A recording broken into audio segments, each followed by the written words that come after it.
ஆன்மீக சந்திப்பில் நாம் இதுவரை மேஷ ராசியிலிருந்து கும்பராசி வரை இருக்கிற 11 ராசியை சார்ந்தவங்க கவனமாக இருக்க வேண்டிய தசாபுக்தி காலம் எது அப்படின்றத பற்றி நம்ம ஏற்கனவே பார்த்துருந்துக்கோம்.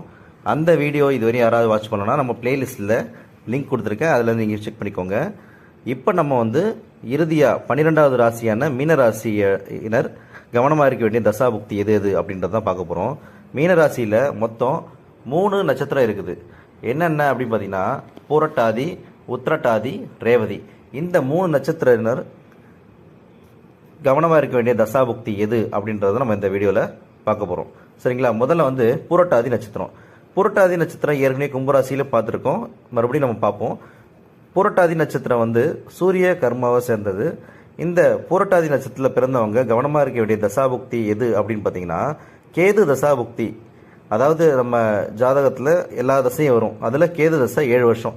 அந்த கேது தசையிலையும் அதோடைய புக்தி வேற ஏதாவது தசையிலேருந்து அந்த புக்தி அந்தரம் சூட்சமும் இந்த காலத்துலேயும் ரொம்ப கவனமாக இருக்கணும். குறிப்பாக தசையில் மெயினாக இருக்கும், 50% அது நம்ம பலன் கொடுக்குன்றதுனால அதில் ரொம்ப ரொம்ப கவனமாக இருக்கீங்க.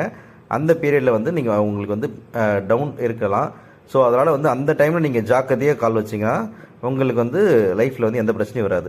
அடுத்தது 12ஆம் வீட்டின் அதிபதி. இந்த தசையிலையும் நீங்கள் கவனமாக இருக்கணும். லக்னத்துலேருந்து 12ஆம் வீட்டின் அதிபதி யாருன்னு பார்த்துட்டு அந்த தசாபுக்தியில் நீங்கள் கவனமாக இருக்கணும். உதாரணத்துக்கு நீங்கள் கடகராசின்னு வச்சுக்கோங்களேன், கடக லக்னம் வச்சுக்கோங்களேன்.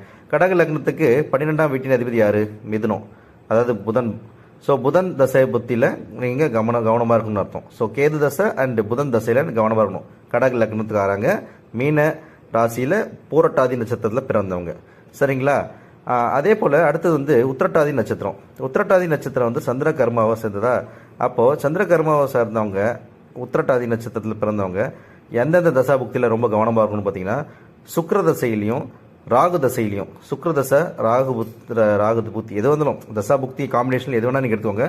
சுக்கிர தசாபுக்தி அந்தர சூச்சமும் ராகு தசாபுக்தி அந்தர சூச்சனமும் ரொம்ப கவனமாக இருக்கணும். அதே போல் 6ஆம் வீட்டின் அதிபதியும் 7ஆம் வீட்டின் அதிபதியோட தசாபுக்தி வர்றப்ப ரொம்ப ரொம்ப ரொம்ப கவனமாக இருக்கணும். சரிங்களா? இறுதியாக ரேவதி நட்சத்திரம். ரேவதி நட்சத்திரம் செவ்வாய் கர்மாவை சார்ந்தது. ஸோ செவ்வாய் கர்மா தான் ரேவதி நட்சத்திரத்தில் பிறந்தவங்க எந்த தசாபுக்தியில் கவனமாக இருக்கணும்னா சனி தசாபுக்தியில் ரொம்ப ரொம்ப கவனமாக இருக்கணும். அதே போல் 11ஆம் வீட்டின் அதிபதியோட தசாபுக்தி அந்தர சுச்சம காலத்திலையும் ரொம்ப ரொம்ப கவனமாக இருக்கணும். சரிங்களா? நான் சொன்ன இந்த 3 நட்சத்திரக்காரங்களும் அந்த குறிப்பிட்ட தசா புக்தி அந்தர சுச்சம காலத்தில் கவனமாக இருந்தீங்கன்னா அவங்க லைஃப்பில் கண்டிப்பாக மிகப்பெரிய அச்சீவ்மெண்ட் அவங்க அட்டைன் பண்ணுவாங்க. சரிங்களா? உங்கள் ஃப்ரெண்ட்ஸ் மீன ராசியை சேர்ந்தவங்களுக்கு இந்த வீடியோவை ஷேர் பண்ணுங்கள். நம்ம சேனலை சப்ஸ்கிரைப் பண்ணவங்க சப்ஸ்கிரைப் பண்ணுங்கள். நன்றி, வணக்கம்.